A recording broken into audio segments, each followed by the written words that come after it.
by the rivers of Babylon. Yeah, we sat down and we cried when we remembered Jerusalem. We were sick, Lord, near to dying. Oh,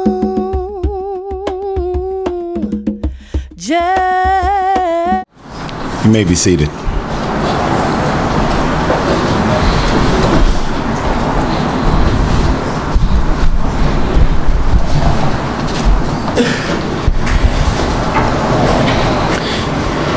Continuous praise to the Most High God, King of heaven and earth. Yehoshua is his name. Even the God of our forefathers, the God of Abraham, the God of Yiftach, and the God of Yisrael. I bid you all in the tongue of my forefathers, Shabbat Shalom Lakem. Shabbat Shalom Lakem.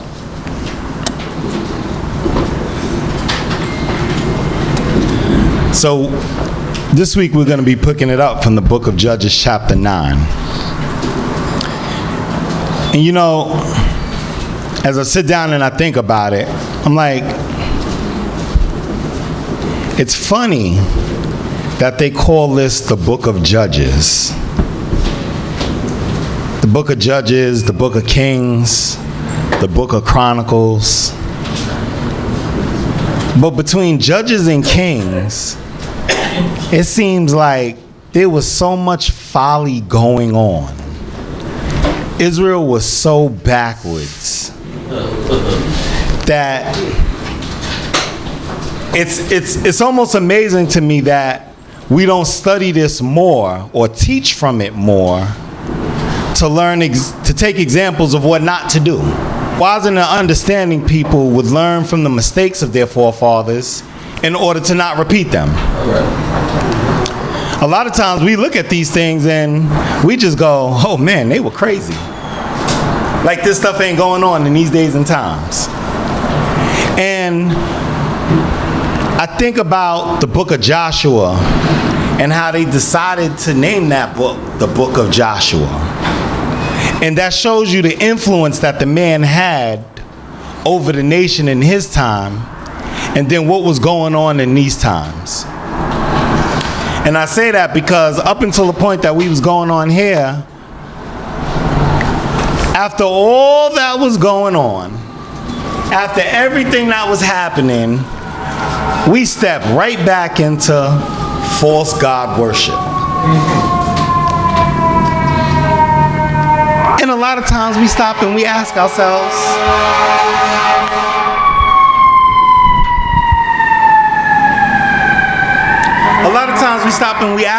we say, how does that happen?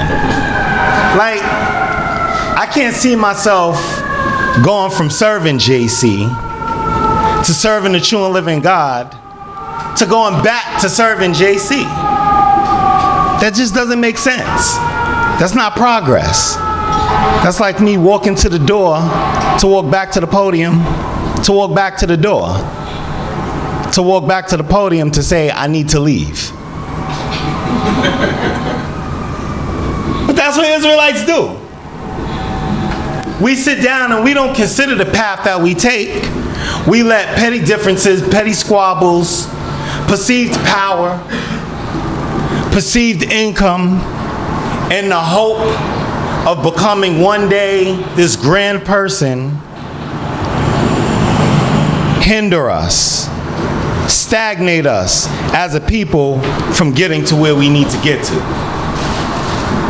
And so the last time when we read the book of Judges, in the 8th chapter, we seen how the Israelites, after all that Gideon did, after all that Yerubbaal did, they still went back and got another false god. Yeah. And it makes you sit down and wonder, you like, what is it about false god worship that we love? What is it about the idea that there's something other than the Most High that we feel the need to do? And nobody can answer that question. We got more gods than any other nation on this planet. in my personal opinion. You find black people into any and everything.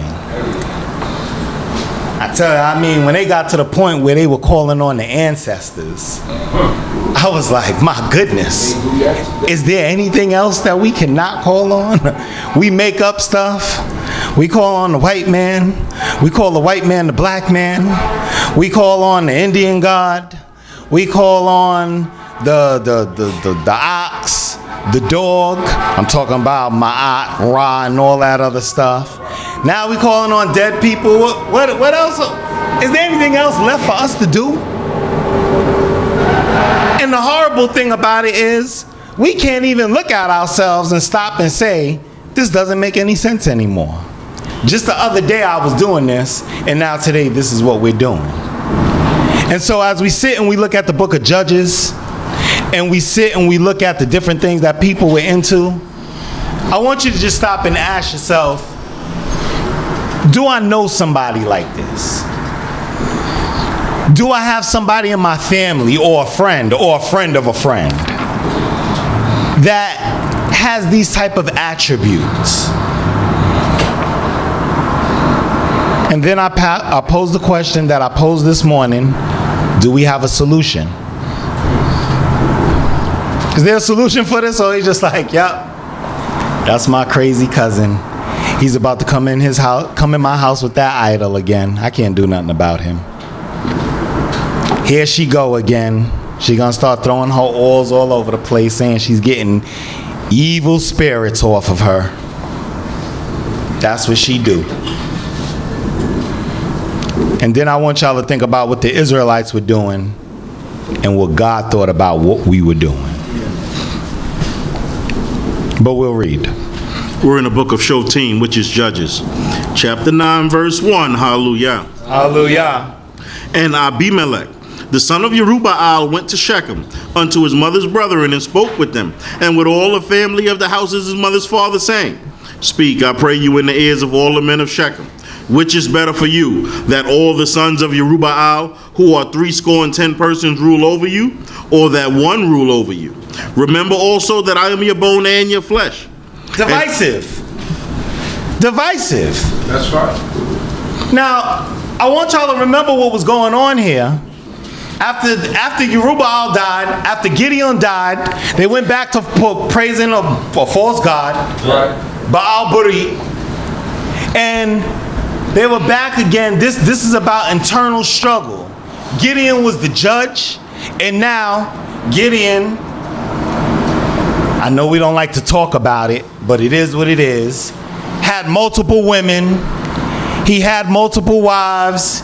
He had concubines. They had children for him. He had 70 children. And now, I know there's not, or there shouldn't be, one person in this room that believes that one woman put out all those children. However, the scriptures will lead you in a little while to let you know one woman did not put out all those children, and that's actually what this is about right here. This is about him talking to his brothers and him saying that this should be just about us and about me leading over y'all, then everybody having a piece of this pie. Because it's like, what's the point of this, to split this up 70 ways when we could split this up amongst us and be living real good? And what is the point of this conversation? Nothing other than his own personal greed. Nothing more than his own personal ego taking place, because he needed to be center stage. He needed to be the person to be like, here I am, it's all about me, call me king. That's what his name is, right? Abimelech. So at that point, you have to stop. My father is king, Abimelech. At that point, you got to stop. You know, I say all the time, this thing of perceived power gets to people's heads because leadership is not about you telling people what to do. That's not it. Leadership is about helping people get better for the betterment of the whole. Amen. But if you spend more time worrying about how people perceive you, what you can get, and who's a threat to you, you get situations like this. Because there's nothing that this guy was suffering from, and more so the people were suffering from the fact that they were going and serving a false god yet again. Even though their father was known as the false god killer. Their father was known for getting people to understand not to serve Baal, and they fall back into Baal worship. Do we know people like that? That's right. Do we see that? You sit down, you be like, your parents never served JC. Your parents never called on the ancestors. You don't even know who your ancestors are. You don't know your great-grandmother. I mean, I hate to say it, but sometimes you gotta tell some people, you be like, look, let's give real talk right now. You don't even know who your father is. Oh, damn. And that's just real talk.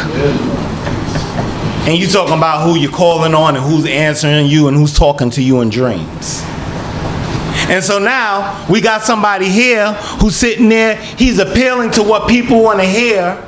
And you got to know when you're being manipulated. You got to know when people are sitting there trying to tell you something for their own personal gain. Right. Because it has to stop. It begs to ask you the question. It begs to ask the question, why are we worried about who rules over us and how many people have to split this up? What is the point of this? Unless you have another agenda. It reads, And his mother's brethren spoke of him in the ears of all the men of Shechem all these words, and their hearts inclined to follow Abimelech, for they said, he is our brother. right, you see what this is about now? They're like, listen, let's support him. He's our brother. He might be right. Listen, and we don't need other people meddling in. You know what happens when you get too many voices in the pot? You get too many voices in the pot, and it takes me that much longer to convince all of y'all of why I'm saying, of what I'm saying to be right. So I don't really want to do that. I don't want to have to deal with that. I want it to be, Tola Rabah, I want it to be that I can talk to one or two people and that'll be fine. So they're like, yep, he is our brother. Families should stick together, right? Well, I'm going to tell y'all this as this history plays itself out. Loyalty is good, but it should never be misguided. It should never be misplaced. Amen. If I'm loyal to you, I should be able to tell you what's right as well as what's wrong. Not to just stand behind you regardless of what you do wrong. Because what happens if I say something to you that's wrong and he comes behind me and he stands behind me in his wrong, not only is my credibility shot, but your credibility is shot also. And everything that we represent, that credibility is gone. That's why it's important for us as a congregation to make sure we monitor and screen the things that come off this beamer, and the understanding that the congregants have, in order that people don't get a false perception of big CHOKMAH uvina and what we're saying God is about. So a lot of times people will stop and they'll try to associate things with the congregation, but sometimes you have to alienate yourself from what certain people are saying, because you're like, listen, I understand that person said that, and I understand that that person is my family, but that's not Torah. And sometimes you got people who say you shouldn't do that. I say it's okay. The person might have made a mistake. If I could see clearly in the book that that's not Torah, I'm not going to take up that argument with you right now and talk to you about my family member. I'm just going to stop and tell you I don't agree with that. And if there's something that needs to be discussed, me and him, me and her, me and them, we'll discuss it. That's how it should go. Never misplace your loyalty. Here, they're just basing the fact over following what he says, or for the mere fact of he is our brother. I want y'all to remember that. It goes on to read. And they gave him 70 pieces of silver out of the house of Baal Berith, wherewith Abimelech hired vain and light fellows who followed after him. Now he's hiring some thugs. Now he's hiring what we call some street dudes, mercenaries. This is blood money. This is literal blood money right here. He went and hired some people to kill some people, because you know how it goes. It's like, you're not just going to take my position. And obviously, if he didn't have this conversation with everybody else, he understood he was doing something wrong. It goes on to read. And he went up unto his father's house at Ophrah, and slew his brethren, the sons of Jerubbaal, being 70 persons upon one stone. Right. But Yotam, the youngest son of Jerubbaal, was left, for he hid himself. Right. What is this about? How do you stop and say to yourself, I'm gonna hire some other people to kill my blood brother? Yeah. Brothers. 68 people. I'm gonna hire some other people to hurt my brother. Unless you really know you can't get the job done yourself. Unless you know that what you're doing is so foul that the perception of you killing your own brother would make people think something about you. Just think about how it sounds. See my brother, I'ma shoot him. You see my sister, I hate her, I'ma kill her. Does that sound right? And for the person who thinks that doesn't sound that bad, I ask that you question your frame of thinking. Question your frame of mind.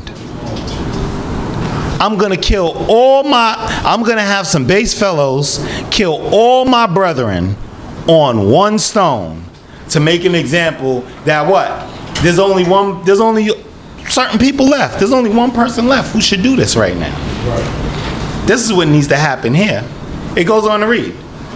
And all the men of Shechem assembled themselves together at all Beit Milo, and went and made Abimelech king by the terebinth of the pillar that was in Shechem. Now we remember Shechem, right? We remember Dinah. It was those Havites. They sat down and they seen Yaakov's daughter, slept with her, and after they slept with her, they wanted to marry her, right? Shechem wanted to marry her.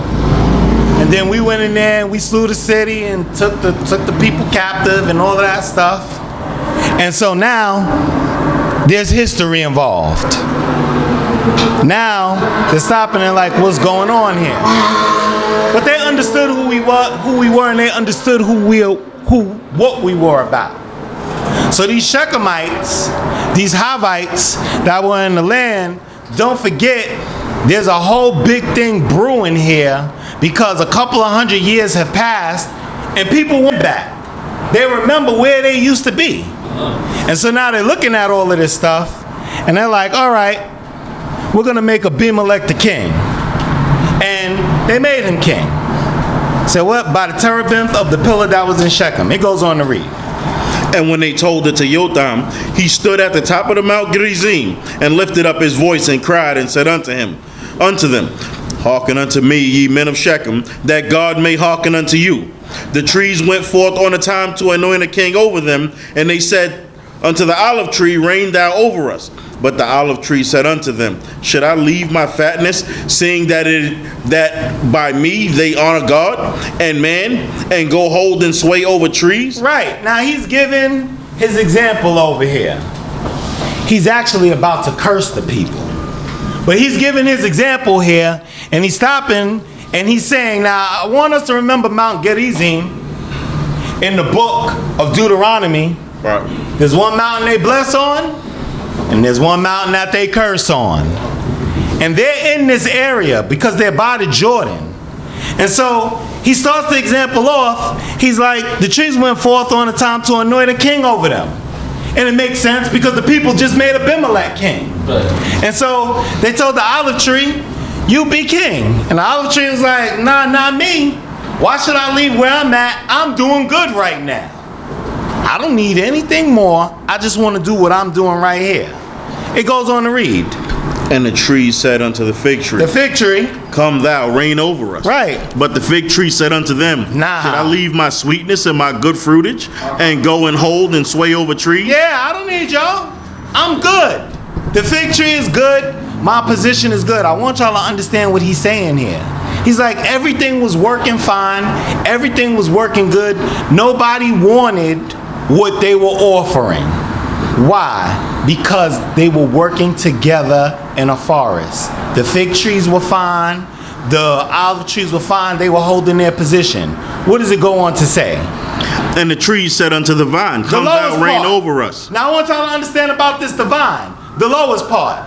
The olive tree is always going to be bigger than the fig tree, but the vines, they lay on the ground. They run against the wall, against a fence. They said to the vine, who's down low, you come rule over us. It goes on to read. And the vine said unto them, Should I leave my wine, which cheereth God and man, and go the whole sway over the trees? To show you that his misconception that God drinks wine, but this is the period of the judges. So just understand what it is. But even the vine was like, I don't need to go. I don't need that problem. I'm good. It goes on to say. Then said all the trees unto the bramble, Right. Come thou, reign over us. Now we understand what a bramble is, right? That's that little thing that the dust, right? The wind pushes along. It goes on to say. And the bramble said unto the trees, If in truth ye anoint me king over you, then I will come and take refuge in my shadow. And if not, let fire come out of the bramble and devour the cedars of Lebanon. I understand this. He's like, if you think you really want me to do this, then come and take refuge in my shadow. But can the trees take refuge in the shadow of a bramble? No. What you're asking me to do is too great. You really think you want me, but you don't want me.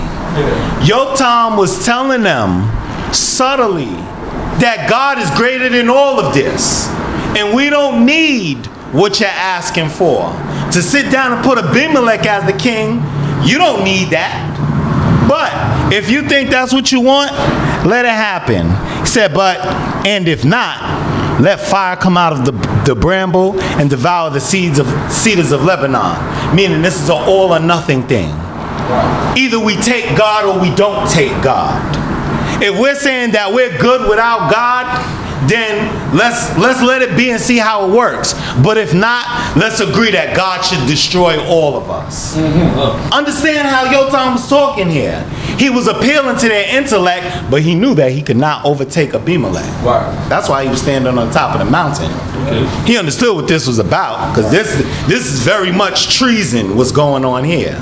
But he had to get the people to understand. He's like, listen, God is greater than all of this. So no matter who you take, if you take the olive tree, if you take the fig tree, if you take the vine, or if you take the bramble, none of this is going to work without God. It goes on to read. Now therefore, if ye have dealt truly and uprightly, in that ye have made Abimelech king, if you're right, and if ye have dealt well with Yerubbaal in his house, right, and have done according to all that deserving of his hands, for my father fought for you, and have ventured his life, and delivered you out of the hand of Midian. Yeah, he's bringing it back to them. This is more so of like, how dare you? My father fought for you. He gave his life for you. If you could tell me right now that y'all watch those men slay all of my brothers on one stone, and you think that's right, then by all means, if you could come out and say that. But they know that they couldn't come out and say this. They know that they couldn't fathom their mouths to stop and say, oh yeah, that this is okay. And nobody likes a flake, and nobody likes somebody that I extend my hand to you and you slap it away. What are you saying about my father's house that you let all of this to happen and nobody standing up and saying anything? It goes on to read. And ye are risen up in my father against my father's house, right, this day, and have slain his son 70 persons upon one stone, and have made Abimelech the son of his maidservant, right, king over the men of Shechem, because he is your brother. Right. That's what this is about. Listen, people gonna say what they gonna say when they upset. Like, you're the son of a maidservant, and you made him your king. How far is that nobility really? If my father really wanted him to be king, how come he didn't anoint him king before he left this place? And that's what he's getting upset about, and that's why he's here cursing the people.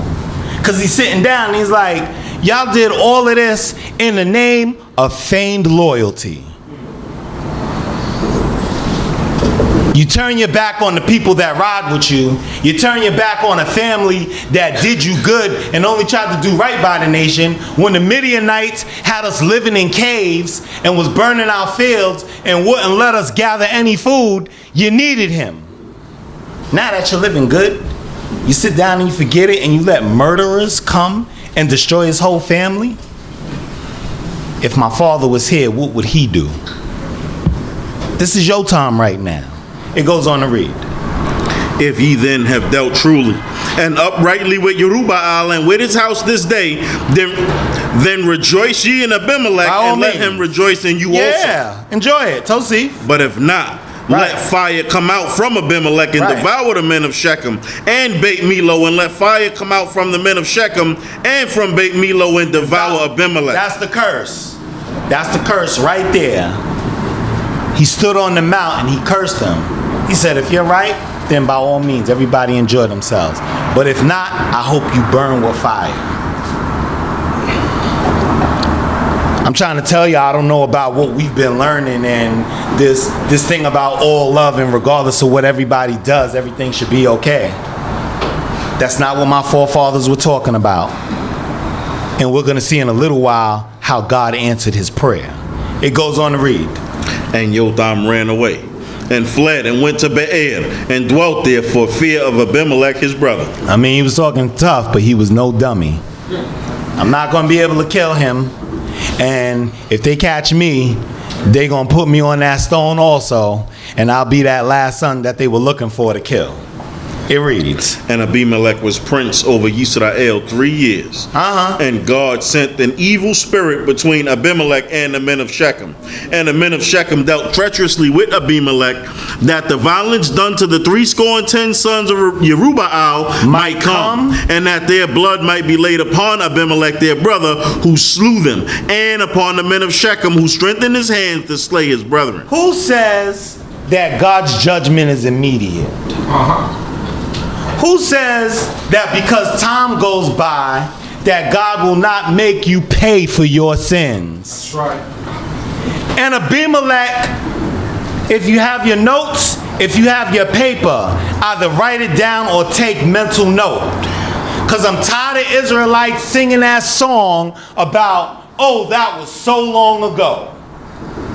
3 years passed before God sent this evil spirit. God did not forget. Amen. 3 years passed, and God wanted this man to pay for what he did. You can't say that you commit a crime worthy of death, and that because time has gone by, that God has forgotten about it. That's not what the scriptures say. That's not what the evidence dictates. What book are you reading? Because that's not what I just read right there. This book that I'm reading says everything about the fact that because this man did this, God was going to make him pay.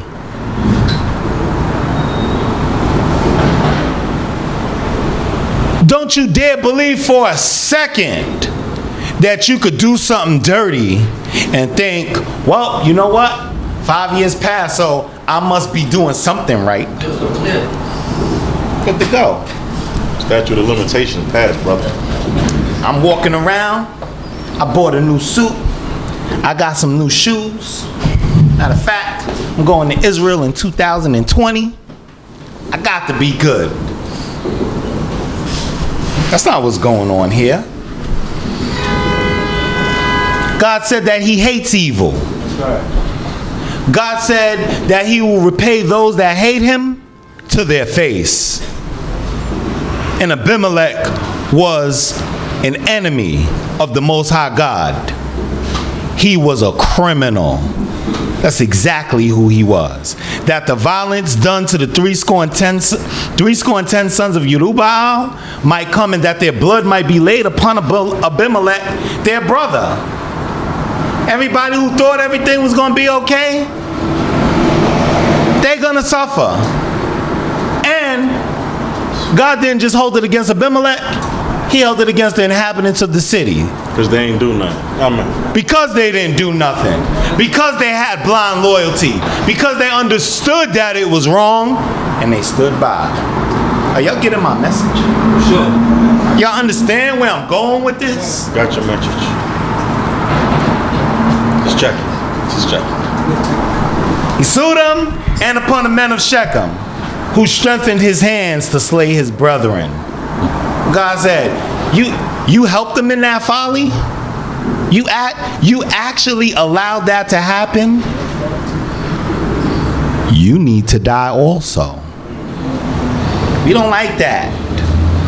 We don't like to talk about that. That doesn't make us feel good inside. But we stop and we know. If you stand for nothing, you fall for anything. It's okay to stop and pick a side. We seen that at Mount Moreh. We seen that when Moses came down with the tablets from the mount. Am I right or am I wrong? His brethren stood up for him, not because it was his brothers, but because he was right. He didn't kill all the Israelites, but of the 3,000 men, those were the ones that needed to go. The golden calf worshipers. These men of Shechem, if they could let some men kill 70 people of a family, how much more so anybody else? It goes on to read. And the men of Shechem set liars in wait for him on the tops of mountains, and they robbed all that came by the way of them. And it was told Abimelech. Right. And Gaal, the son of Ebed, came with his brethren and went on to Shechem, and the men of Shechem put their trust in him. Right. Now, obviously, these men of Shechem ain't got no real loyalty.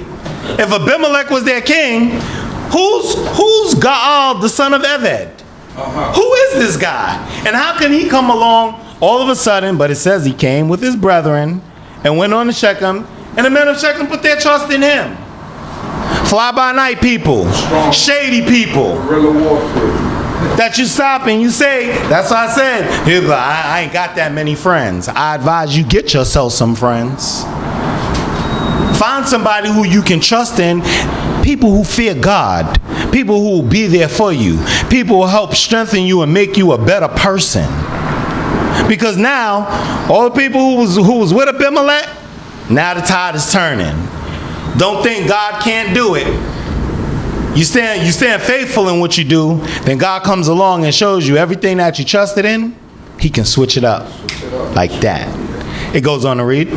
And they went out into the field and gathered their vineyards and trode the grapes and held festival and went into the house of their God. False God. And did eat and drink and cursed Abimelech. Right. Now you know, once they curse you, it's on. Once you get to that point, it's like somebody's looking to kill you. It goes on to read. And Gaal, the son of Ebed, said, who is Abimelech? I don't know him. And who is Shechem I don't know that we him should either. serve him?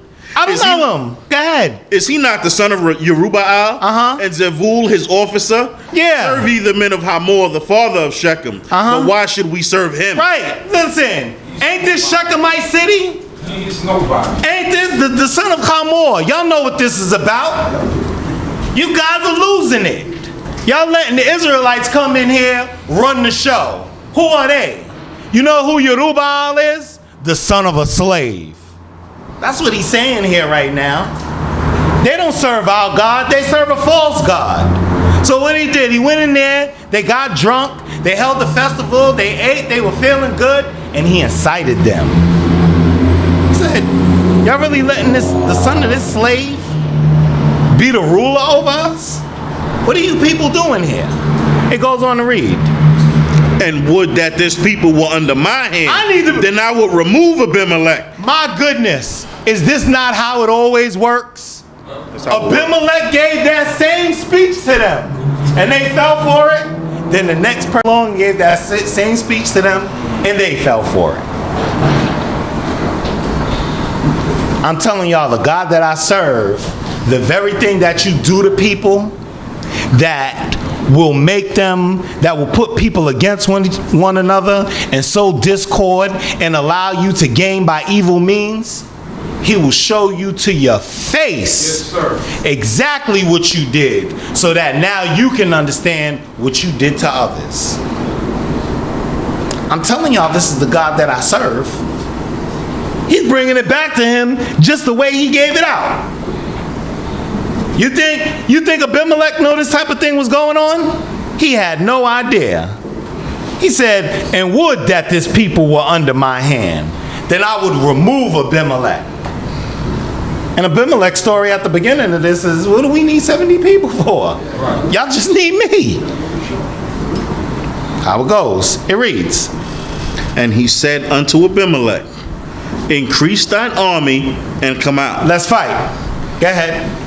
And when Zebul, the ruler of the city, heard the words of Gaal, the son of Ebed, his anger was kindled. Right, because he's the officer. He's the one in charge. Yerubbaal is dead at this point. But Zebul, he remembers what it is. And now he's uptight about what's going on here. So he does. And he sent messengers unto Abimelech in Tola, saying, Behold, Gaal, the son of Ebed, and his brethren are come to Shechem. And behold, they will incite the city against thee. They did already.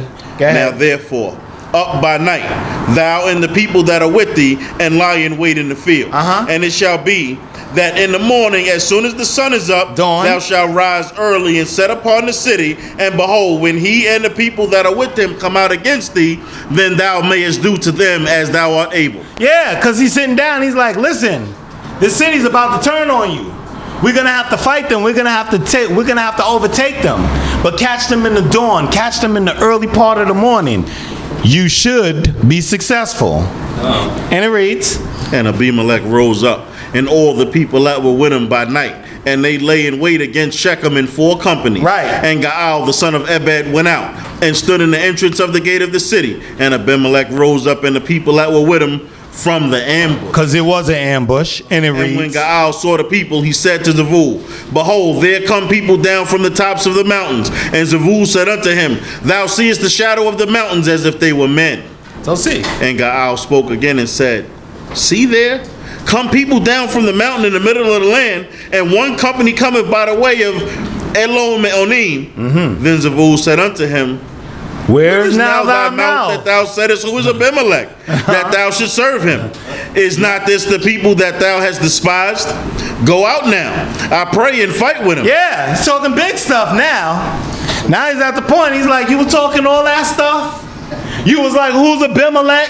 I heard about what you said. Now we out here. Now the time is now. Let's go and fight. If you think that's what it's really about, come, let's fight. And it reads, And Gaal went out before the men of Shechem and fought with Abimelech.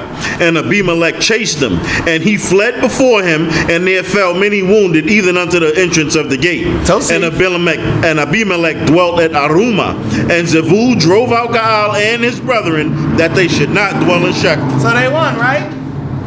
Zebul goes and, he gives good advice. He gives the great war tactic of what to do. He followed what Yerubbaal did, just in a different way. Remember with Gideon, when he went, he had the city surrounded in 3. And he had his 300 men, and they had the torches, and they had the lights and the horns, and they went around the city, and they blew them, and they set the city on fire. Now what he did is he used the mountains to make them believe that there were more people than they actually were, and they surrounded the city in four parts, which made them think that they were surrounded, and at that point they were afraid to fight. Great generals. They understood the tactics of war. They understood the way that they should go about doing things and using the outside elements to their advantage. Makes all sense. However, you may win the battle, but that does not mean you won the war. And you should never believe, that the beef is over when you know you're dealing with a sneaky person. It goes on to read. And it came to pass on the morrow that the people went out into the field, and it was told to Abimelech. And he took the people and divided them into 3 companies, and lie in wait in the field. And he looked, and behold, the people were coming forth out of the city, and he rose up against them and smote them. Right. And Abimelech and the companies that were with him rushed forward and stood at the entrance of the gate of the city. And the two companies rushed upon all that were in the field and smote them. And Abimelech fought against that city all day. And he took the city and slew the people that were therein. And he beat down the city and sowed it with salt. Right. Now he's getting bloodthirsty. Now he's at a point, he's just like, yo, you know what? Everybody need to understand what's going on here. So now he destroyed the second city. And when it say he sowed it with salt, he did that in order that nothing can grow there anymore. So now, when you come back and you think about what happened to this city, you have to stop and say, Abimelech was here. He did that. He's the one who did this. So now he's greatly feeling himself, right? I had the battle one day, I destroyed them, went on the next city, and I ain't even used the 4 companies this time. I came out with 3 and I used 2 companies, and we destroyed this city. Clearly I'm king. Clearly I'm strong. Can't nobody stop me. Right? God will build you all the way up. Yes, sir. All the way up. Take that hard fall. You won't be able to survive that fall. But it goes on to read. And when the men of the tower of Shechem heard thereof, they entered into the hold of the house of El-Berit. Now, I want y'all to remember this. They called them El-Berit here, but at the end of chapter 8, they called him Baal-Berit. Check it. I'm going to refer you to, just do me a favor, go back a page. Read Genesis chapter 8, verse 33. I want y'all to see what God did. I presume you mean Judges. What did I say? Genesis. Oh, Salika. Judges chapter 8, verse 33. And it came to pass, as soon as Gideon was dead, that the children of Yisrael again went astray after the Baalim, and made Baal-Berit their god. Now, see what's happening here.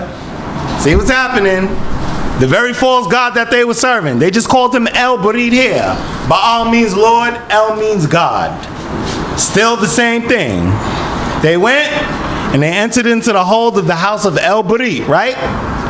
God is showing a sign. It reads, And it was told Abimelech that all the men of the tower of Shechem were gathered together. Right. And Abimelech got him up to Mount Zalmon, he and all the people that were with him. And Abimelech took an axe in his hand and cut down a bow from the trees and took it up. Right. And laid it upon his shoulder. And he said unto the people that were with him, What ye have seen me do, make haste and do as I have done. And all the people likewise cut down every man his bow and follow Abimelech and put them to hold and set the hold on fire of them, so that the men of the tower of Shechem did also, about 1,000 men and women. right, he set them all on fire. I'm telling you, at this point, the man was bloodthirsty. It wasn't enough that he had reign over them, he had to destroy them. But God brought them back all to the beginning so that they could remember where this all got started and why this was happening. Baal-Berit. This is the tower. And nobody could stop and look and say for a minute, what's going on here? Because after Yerubbaal got rid of the Baal, they went and served Baal-Berit. But in truth, that's not what God wanted. And so now he went in there and he did that, right? It goes on to read. Then went Abimelech to Thebez and camped against it, and Thebez and took it. Right. But there was a strong tower within the city, and thither fled all the men and women, even all they of the city. Right. And so just so we understand, never happens. Never live with overconfidence. Never live with overconfidence. I remember being a child and listening to a man being trained in boxing. And he told them, he said, listen, never underestimate your opponent. If you can knock him out, then do it. Don't play with him. Because all that's going to end up happening is he's going to end up hurting you. Abimelech at this point, he's chasing everybody down, took 2 cities, set a tower on fire. There was 1,000 people in there. Just like, yo, I got this. It goes on to read. And shut themselves in and got them up to the roof of the tower. Right. They're not going to sit there and take this. So what they do? And Abimelech came unto the tower and fought against it, and went close unto the door of the tower to burn it with fire. Now, obviously they heard about what happened the last time. Yeah. Obviously they know what's going on. They're like, listen, I'm not going to stay in here and let you burn me again like those guys went out. I understand this is where my safe haven is, but you are not lighting me up. So what did they do?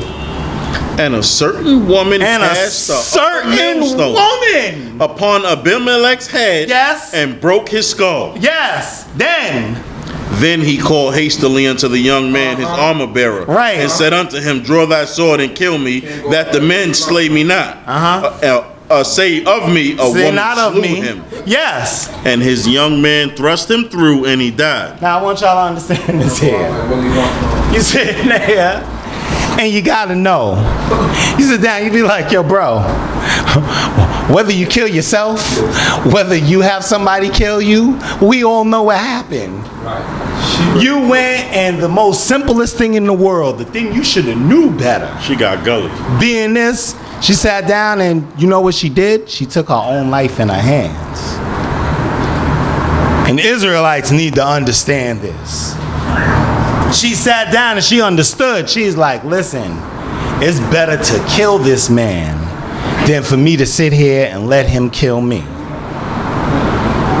And oh, the irony that you went and had your brothers and sisters, slayed on a stone, and that a woman took a stone and bashed you upside your head with it, and that's what took your life.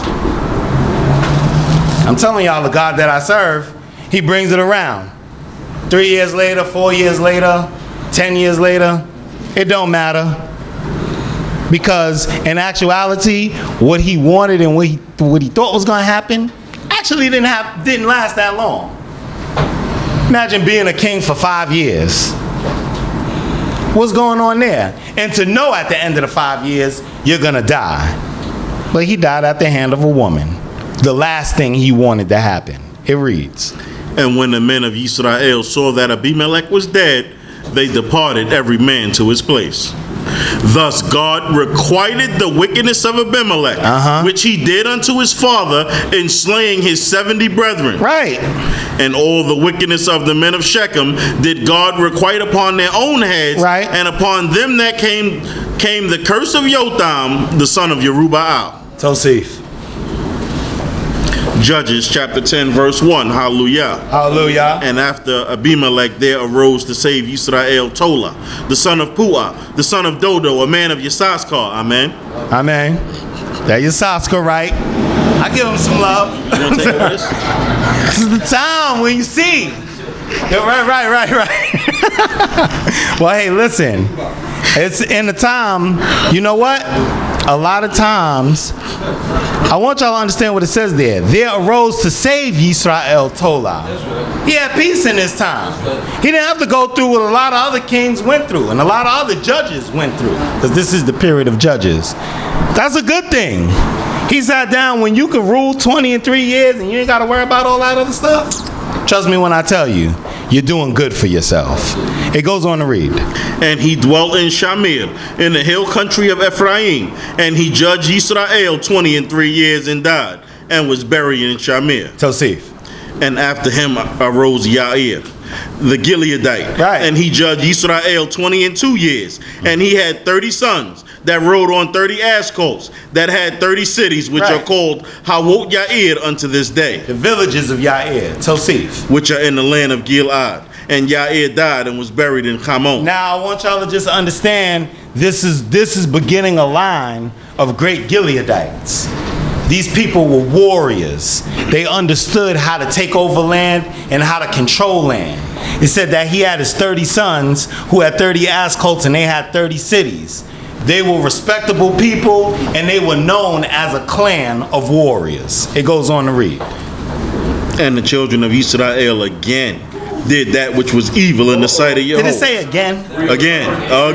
Right. And served the Baalim and the Ashtaroth and the gods of Aram and the gods of Zidon and the gods of Moab and the gods of the children of Ammon and the gods of the Philistines, and they forsook Jehovah and served him not. Listen, I keep telling y'all, I don't know what our obsession is with having a false god, And Jesus. but it ain't nothing new. I don't think he heard you. You sit down, you like, in the same time period, you're like, how do they have all of these gods? I mean, if you're gonna pick a god, at least pick one god. How you gonna serve all of that? I'm wearing a cross. I'm wearing a Mogan David. I got the crescent and the star. You sit down, you like, what in the world is I got an ankh on? Right. Don't forget the ancestors. right. And my forearm has the name of all the ancestors on both sides. And he wearing a rump. Wearing a sleeve. Sit down, you be like, yo, bro, what's happening here? Represent here. And when you start calling, who answers first? They don't know what's going on here.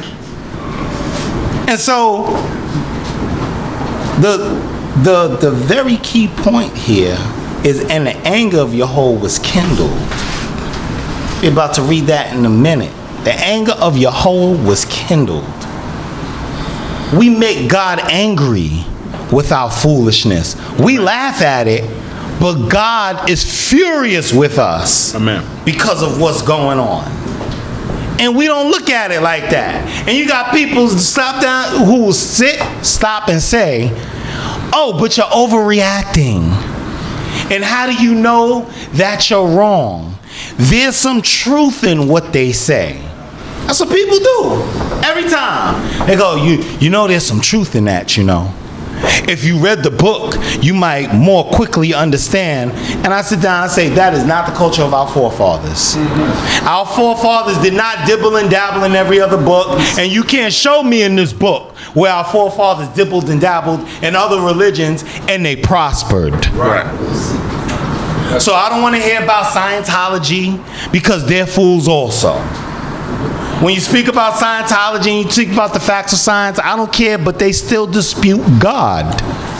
Therefore, it's wrong. You can't sit down and tell me about, soon as you start talking religion, you're talking something false. I'm telling you that you don't have to believe in religion. So if you want to get rid of the word religion, that's fine, but you can't get rid of the word God. And Yehovah Sebaot is his name. That's how it goes. And so they sat down, you know, just so we understand about doing evil. The word Baalim is plural. That's multiple Baalim. That's more than one Baal. You heard about Baal Zavuv. You heard about Baal Peor. You heard about Baal Barit. The Ashtaroth, that's more than one. And the gods, Elohim of Aram, and the gods, the Elohim of Sidon.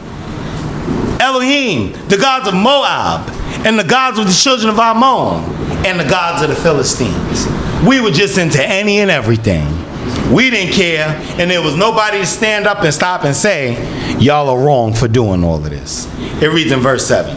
And the anger of Yahweh was kindled against Yisrael, and he gave them over into the hand of the Philistines, and into the hand of the children of Ammon. And they oppressed and crushed the children of Israel that year. 18 years they oppressed all the children of Israel that were beyond the Jordan in the land of the Amorites, which is in Gilead. Now I want us to understand this here. Pay attention to what he's about to read. Because I want us to understand the position that God took. That, you know, after you do your dirt, when you come out, and you'll be like, well, listen, I said sorry. So that should suffice. It reads. And the children of Ammon passed over the Jordan to fight also against Yehudah and against Benjamin and against the house of Ephraim, so that Yisrael was sore distressed. And the children of Yisrael cried unto Yahweh, saying, we have sinned against thee in that we have forsaken our God and have served the Baalim. That should suffice, right? That should be enough, right? I admit it. I was wrong. God, please forgive me. That should suffice. That should be enough, right? That should be okay. That should be enough that I sat down and I got on my knees and I prayed to God. Because you know what? Now that I'm getting beat up like this, God, you're right. I'll never do it again. Well, let's look at what God has to say. It reads, and Yahweh said unto the children of Israel, to all of them. Go ahead. Did I not save you from the Egyptians? Right. And from the Amorites? Right. From the children of Ammon and from the Philistines? So I did my part. Go ahead. The Zidonians also, and the Amalekites, right, and the Maonites, right, did oppress you, and you cried unto me, and I saved you out of their hand. We went down. We did this dance before. Yes. We played this game before. We stopped and we acted like this before. I know the game. You run out, you do what you do. You come back to me, oh, I'm sorry. I take you with open arms. You run back out again, you do what you do. You come back, you say you're sorry. I take you back with open arms. That's what we do. That's the rodeo, right? That's how this dance goes. That's the 1-2 step. 1, 2, 1, 2. I get it. But the God I serve, he's not like that. I want y'all to remember this when y'all think people are being mean. And when y'all think people are stopping and they're saying, oh no, why are you like that? Why won't you forgive somebody for the 18th time? Right. Why won't you let them come apologize to you? Why don't, if they want to come and apologize to you, why don't you just come and accept their apology? You need to check your personality, brother. You need to check your personality, sister. Let's talk about the God that I serve and how he felt about these people where he itemized. He didn't say I saved you before. He called them off by name. I saved you from the Egyptians, the Amorites, the Ammonites, the Philistines, the Zidonians, the Amalekites, the Maonites. Did oppress you and you cried unto me. That's 7 nations he called out. And you cried unto me and I saved you out of their hand. I did that. I did my part. I fulfilled my part of forgiveness. But then what does he say? Yet ye have forsaken me, right, and served other gods. Wherefore I will save you no more. No, listen, I'm not having it anymore. People don't like that. I won't allow you to play me anymore. People don't like that. I'm not playing you. I'm apologizing to you. What's wrong with you? See, that's the problem. How you gonna say you call on God and you don't have no love? I got love. I don't got love for you and your wicked self. I won't allow you to continue to play me and continue to take advantage of me because you know I'm a kind-hearted person. Right. I won't allow you to continue to manipulate me. That's not the kind of people that God created us to be. God did not create us being stupid. He created us to be a wise and an understanding people. That's right. And so when I know that you have the capability to keep doing what you're doing and all you want to do is come and apologize, I'm not forgiving that. I forgive sincereness. That's what God has taught me. In the same way where I come before God with sincereness and I know he knows my heart and I ask him to forgive me for my sins, that's the kind of sincereness that we have to come before one another. That's right. When you want somebody to forgive you for what you did, come before the person with sincereness. Don't make it a spectacle. Like, listen, I need to talk to you. I understand you may not want to forgive me for what I did because I may not want to forgive you if that happened to me. However, I at least owe you the apology and you'll let me know if you have forgiven me. Then somebody could stop and look and see, like, listen, the person meant this. It's not what we do with God.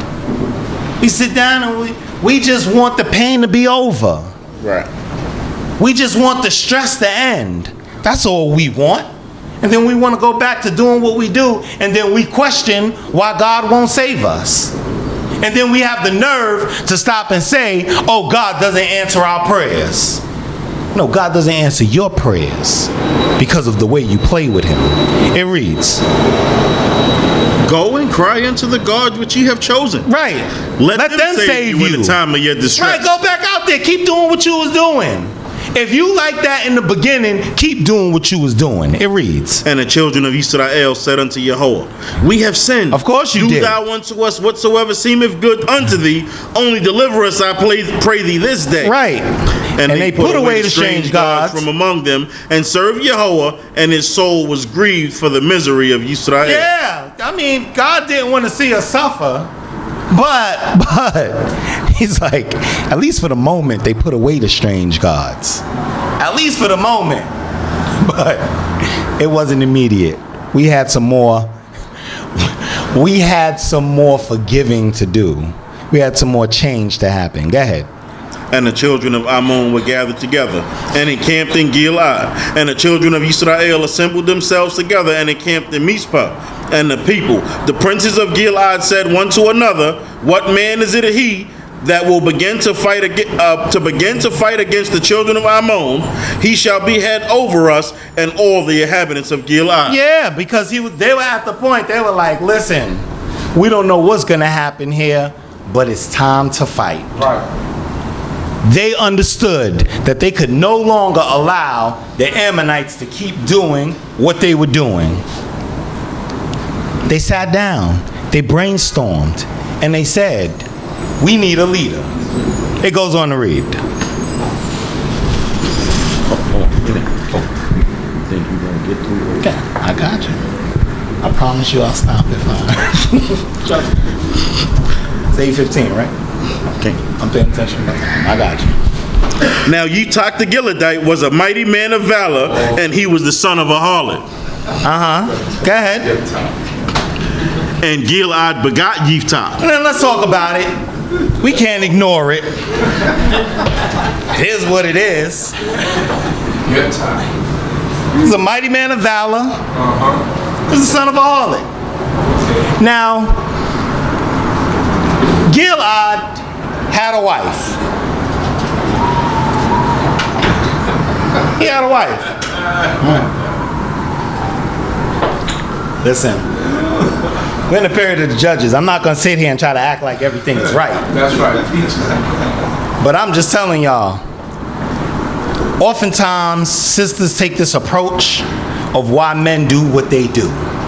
Oh, he must have done this because I wasn't adequate enough. Or he must have done this because there was something missing at home.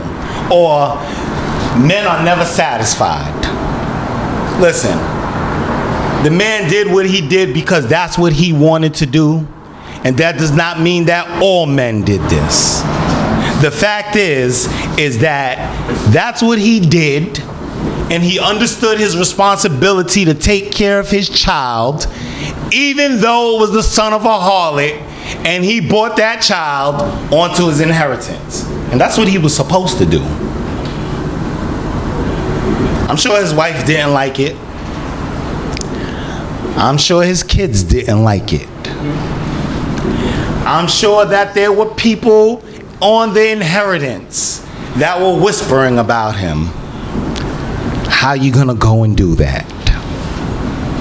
Well, what do you want him to do? You want him to just ignore his son and just let it be? That's not what it is. The man stopped and he understood what his responsibility was. That's right. And whether he felt it was right or wrong, that's what it is. This next statement may sound harsh, but I'm just gonna have to tell you, when a man is getting something right before God, if you're gonna be in his family, you're gonna have to deal with it. And so that's what he did, and he had to get around that. And the fact is that they didn't understand who this young man was gonna be. They just understood him as the son of a harlot. And we don't like to talk about, we got wives, there's the wife, then there's the second wife. And if we're going to talk about the second wife, you can't talk about the third wife, the fourth wife, the fifth wife. And once you get to the fifth wife, it's like, okay, well, how long is this going to keep going? And then you got the concubines. Then you got all the other stuff going on.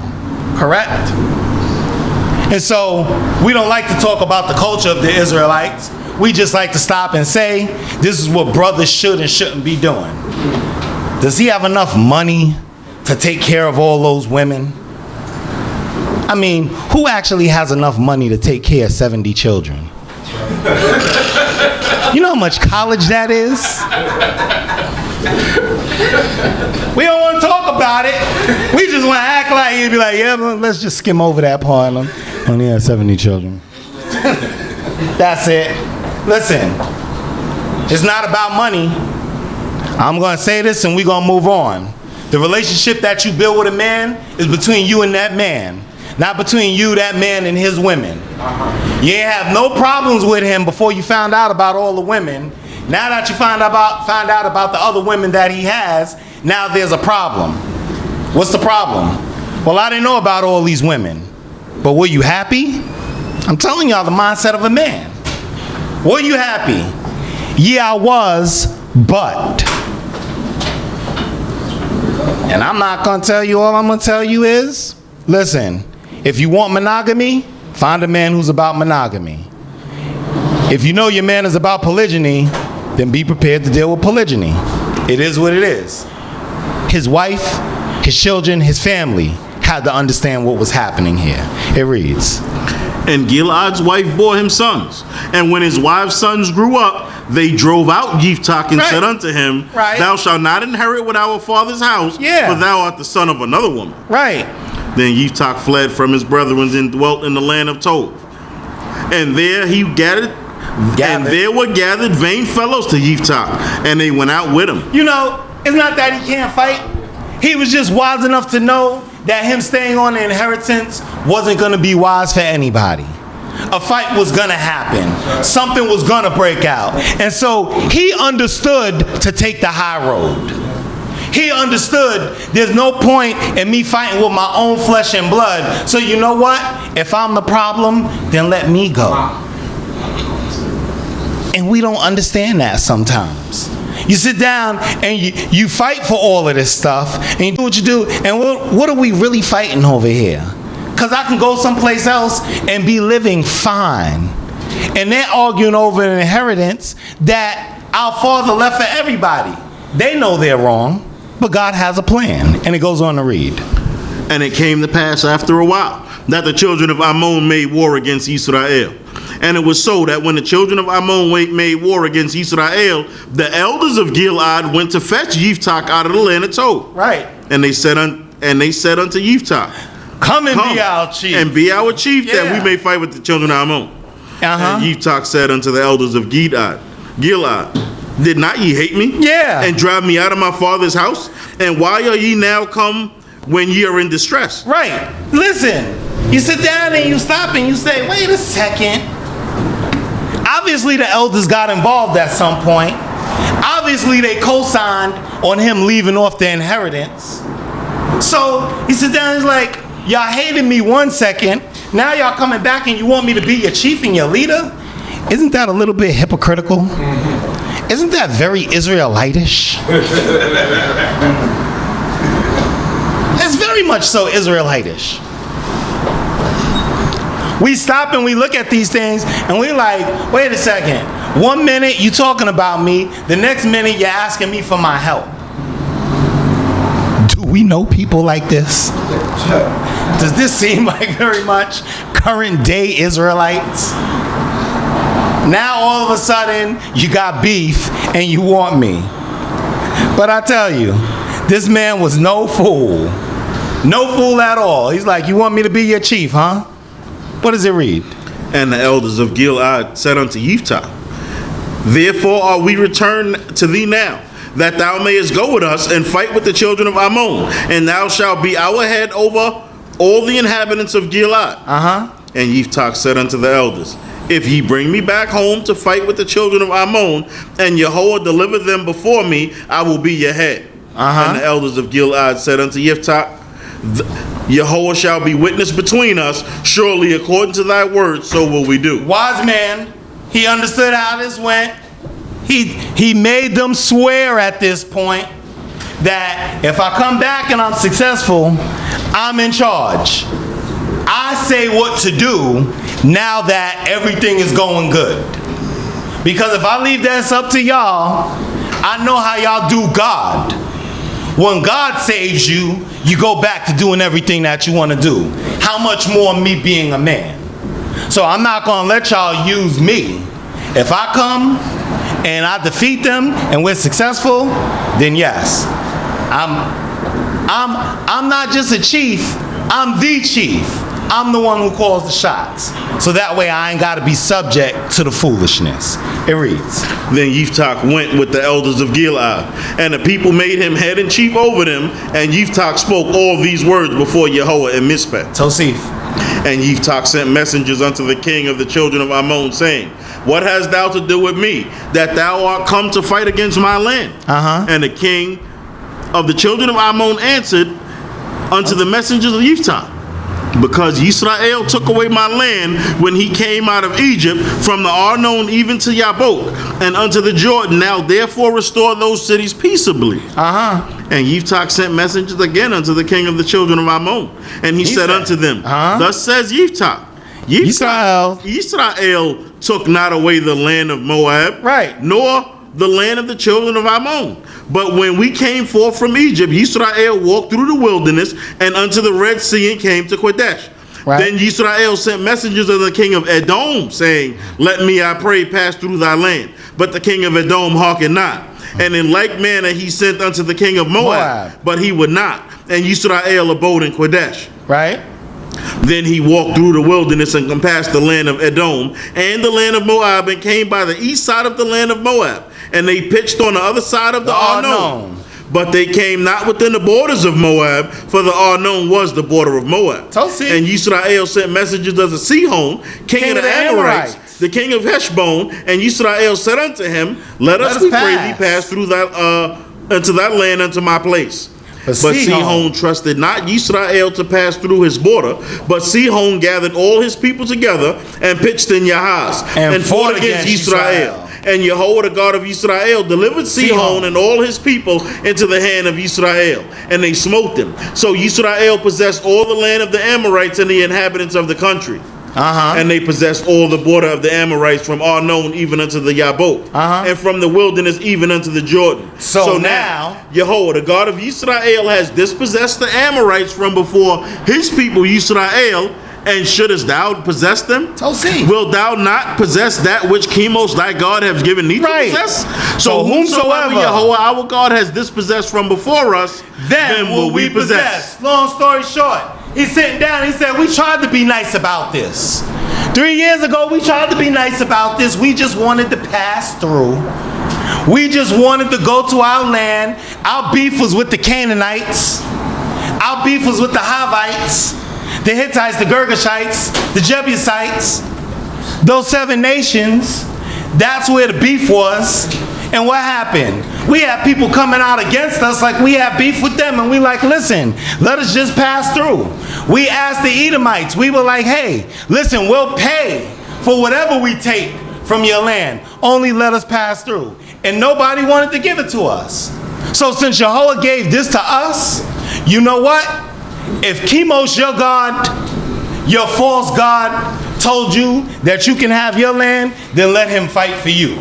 But as for us, we're taking our land.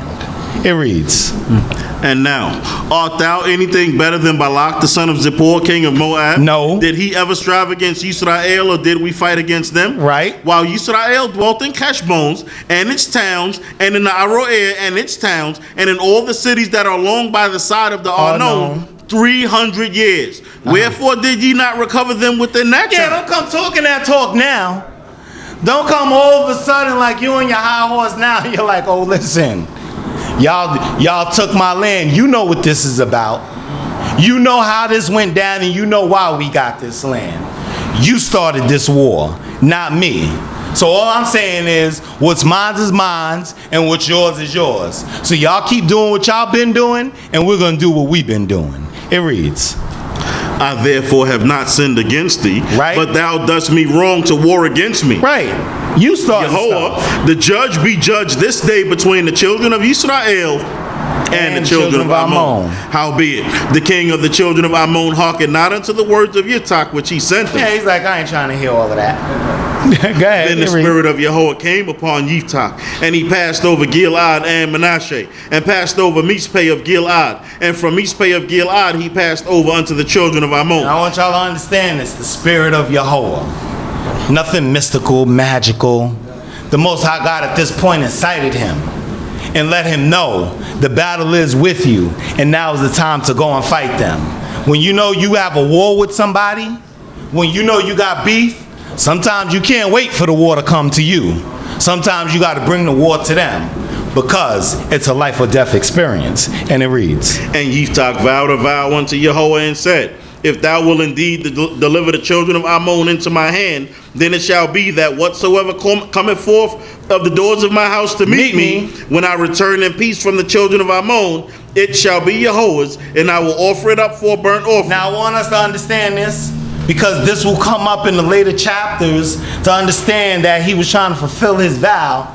The spirit of Yahweh came upon him to incite him, to let him know that it's okay to fight. But also this is showing that the man feared God and he wanted to give back to God. That he would make a vow, and that because God was giving something to him, he was going to give something back to God. And obviously the man was in a position where he had some type of barnyard animals that he could stop, and when he would go home, it would have to be something that he could give up to God that could either go up on the altar or be transferred into some type of money.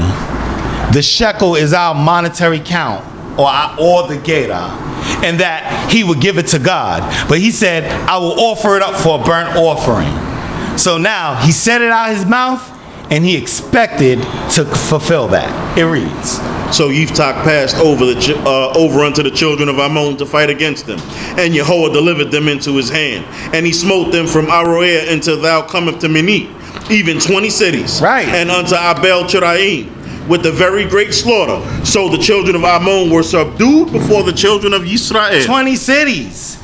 He went and he took all that stuff back. It reads, And Yiftach came to Mizpeh unto his house, and behold, his daughter came out to meet him with timbrels and with dance, and she was his only child. Besides her, he had neither son nor daughter. And it came to pass, when he saw her, that he rent his clothes and said, Alas, my daughter, thou hast brought me very low, and thou art become my troubler, for I have opened my mouth unto Yahweh, and I cannot go back. Misunderstanding. Great misunderstanding. These were people, and I want y'all to understand this now. Though he had God in his heart, he didn't take advice on what was happening here. He's sitting down and he's saying that his daughter's his troubling now because he remembers the vow that he made to God. And he said, whatever comes out of my house to meet me, that's what I'm going to offer up for a burnt offering. Right. But as you can see, the fact that his daughter came out and he was shocked, he did not intend to offer up his daughter at any point. Now, as we well know from reading the Torah, that there is no such thing as human sacrifice. Amen. Even when we see that they counted the souls, every firstborn that is born to man is given to God. But what happens to that person? That person doesn't go up onto the altar. You turn it into money, and that money is given, and you redeem the human soul. This man didn't understand this at this point because we got so far away from God. Right. He read what he read, and he thought he understood. It's the same thing what our people do in these days and times. They read a couple of lines, they start to think that they're doing the right thing, and they're doing things in their own homes, and it's not right. That's why we have to counsel. That's why we have to sit down and discuss what the Torah means and how it applies. And even though we may get tired of the conversations that we have, they're necessary so that people understand what they can do and what they can't do. Because when this man went and said that he had to offer up his daughter, he was wrong. And people will stop and say, well, God won't allow that to happen. Why are we sitting down and saying what we know God will allow to happen, what God won't allow to happen? What we know and understand here is that this man had a misunderstanding of what God found acceptable to be an offering before him, and unfortunately, he sacrificed his daughter thinking he was doing the right thing before God. It reads, And she said unto him, My father, thou hast opened thy mouth unto Yahweh. Do unto me according unto which thou hast proceeded out of thy mouth. For as much as Yahweh hath taken vengeance for thee of thine enemies, even of the children of Ammon. Now I want y'all to understand this, and I'm going to let him read this and finish this out. She's following the lead of her father. That's why it's important before you open your mouth and start telling people what to do, that you know that you're right. Right. Because the only thing she's doing, she's like, listen, if it's right to you, it's right to me. But both of them are walking down into the hole together. Both of them are walking off the cliff together. Because nobody's stopping and coming and saying, where's the priest? Right. Where's this altar that you think you're going to offer your daughter up on? That's right. Because if you weren't offering in any and every place of which God warned us against, somebody would stop and tell you, no, that's not how that works. You can't do that, brother. What you said is a great thing. This is what you have to do. Right. Let your daughter live. Enjoy your daughter. That's how you handle it. Enjoy your life. It goes on to read. And she said unto her father, Let this thing be done for me. Let me alone 2 months, that I may go and depart upon the mountains and bewail my virginity, and I am my companion. So see. And he said, Go. And he sent her away for 2 months, and she departed, and she and her companions, and bewailed her virginity upon the mountains. And it came to pass at the end of 2 months that she returned unto her father, who did with her according to the vow which he had vowed, and she had not known man. And it was a custom in Yisrael that the daughters of Yisrael went yearly to lament the daughter of Yiftach the Gileadite 4 days in a year. Hallelujah. Hallelujah. And I want us to understand about this. She understood. It wasn't like, these are my last days. Let me live it up. She lived her life clean, and she expected to die clean. And she wanted to do that which was right before God. And the message that I want us to understand this day is that regardless of what's going on, there's a way that seemed right to a man, but the ends thereof are the ways of death. And so it's important for us to study, for us to apply knowledge, for us to gather knowledge, for us to apply understanding, and to get a heart of wisdom. We have to understand that God is not going to save us out of every situation. He gave us brains so that we can use them. So I say this day, and I know I've been on it, don't let people manipulate you. Don't hear one thing online, hear one scripture, hear one brother or sister who speaks strong and follow it. Read the book. Research it. Research what people are saying. Find out where they have it coming from. And ask your teachers, ask your leaders, ask those people who give you guidance, those elders, what they think about what you're thinking, in order that we can make sound and right decisions in what we do. Hoping and praying that you got something out of what I said, that the Most High God found these words acceptable to be spoken before his people. As I bid you all in the tongue of our forefathers, Shabbat Shalom Lakem. Shabbat Shalom.